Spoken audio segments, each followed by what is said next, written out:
ကျော်စင်ရဲ့မီးလက်သီးကြောင့်ဟန်လွင်သည်မြေပြင်ပေါ်သို့လဲကျသွားလေတယ်ဟန်လွင်ရဲ့ပစာမှလည်းသွေးများစီးကြလာတယ်ကျော်စင်ကဟန်လွင်အားကြီးလိုက်ပြီးမင်းကိုတတ်ချင်နေတာကြပြီကွာအခုတော့ငါဂိုင်းသားတွေအတွက်ကလေးစားချင်နိုင်ရုံမကစုချင်းငွေဒေါ်လာတန်းတီလာလေးရအောင်မီဟုပြောဆိုလိုက်တယ်ထို့အခါဟန်လွင်က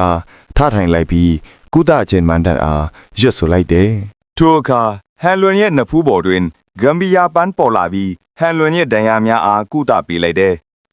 ဟန်လွင်ဒဏ်ရာများတဖြည်းဖြည်းပြန်ကောင်းလာပြီးကိုတွေးလိုက်ရတဲ့အခါကျော်စင်မှအလုံးမင်းအန်အောတွန်လုသွားစေတယ်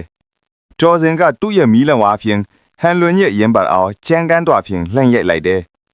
ဟန်လွင်ကလည်းငကားဆွမ်းအားများကိုအသုံးပြုပြီးမီးလက်ဝါအားသူ့ရဲ့လက်ဝါဖြင့်ပြန်ရိုက်လိုက်တယ်ဟန်လွင်ရဲ့ငကားလက်ဝါကြောင့်ကျော်စင်အားအနောက်သို့ခြေလန်းနှလန်းဆုပ်သွားစေပြီးပါဇက်မှလည်းသွေးများစီးကြလာတယ်ကျော်စင်ကလည်းအမီးကိုကျောင်းမြေခွေအားဆင့်ခေါ်လိုက်တယ်ထိုအခါကျော်စင်ရဲ့အနောက်တွင်အမီးကိုကျောင်းမြေခွေတကောင်ပေါ်လာခဲ့တယ်ဟန်လွင်ကလည်းအမီးအောင်ငကားကိုဆင့်ခေါ်လိုက်ပြီးမြေခွေအားတိုက်ခိုက်စေတယ်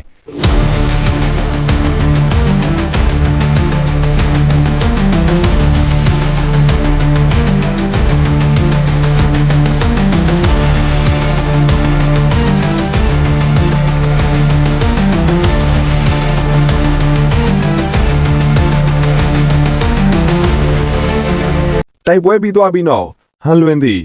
သူ့စီတိုက်ခန်းသို့ပြန်သွားလေသည်ခဏကြာပြီးနောက်တိုက်ပွဲဖြစ်ပွားရာနေရာသို့ယွန်းမင်ရောက်ရှိလာခဲ့သည်သို့သောလိုင်းပြင်ပေါ်တွင်ကျော်စင်ရဲ့အယူစုကိုသာသူမှညင်တွေ့လိုက်ရတော့တယ်